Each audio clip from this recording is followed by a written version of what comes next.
So hello everyone, আমি Arshi and this is our another mini vlog. তো আমরা গেছিলাম হচ্ছে ইন্টারন্যাশনাল গ্লোবাল ট্রেড ফেয়ার, যেটা হয়েছিল হচ্ছে পাটুলিতে। ওখানে গেছিলাম আমি, আমার কাকিমা, আমার মাসি আর আমার মা। তো ওখানে অনেক স্টল ছিল এবং শাড়ি, ভালো ভালো ভ্যারাইটির শাড়ি ছিল, কিন্তু সেরকম দামটাও ছিল।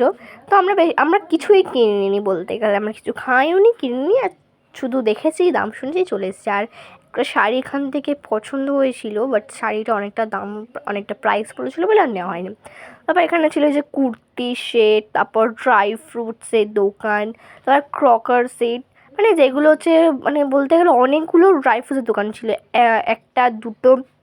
তারপর ওখানে ছিল থাইল্যান্ডের জুতো, তারপর নানা রকমের ইয়াররিংস এর দোকান, তারপর ব্যাগের দোকান, এই কুর্তির দোকান। আর ওখানে নানা রকমের মানে সুন্দর সুন্দর দোকান ছিল। এটা হচ্ছে একটা বেডশিটের চাদরের দোকান, এটা হচ্ছে টপ, শীতের জামা কাপড়, যেটা উইন্টার, যেটা মানে ওটা।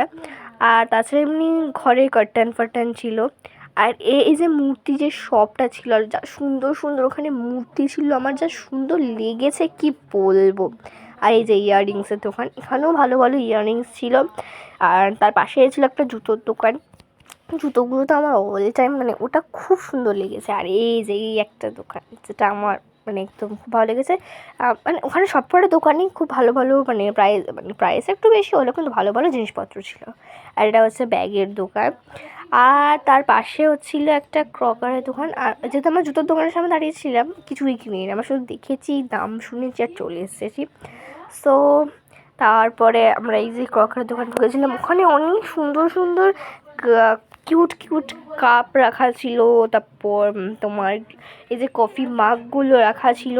তারপর এখানে ছিল কেজি দর হিসাবে বিক্রি হচ্ছিলো। তো বাই।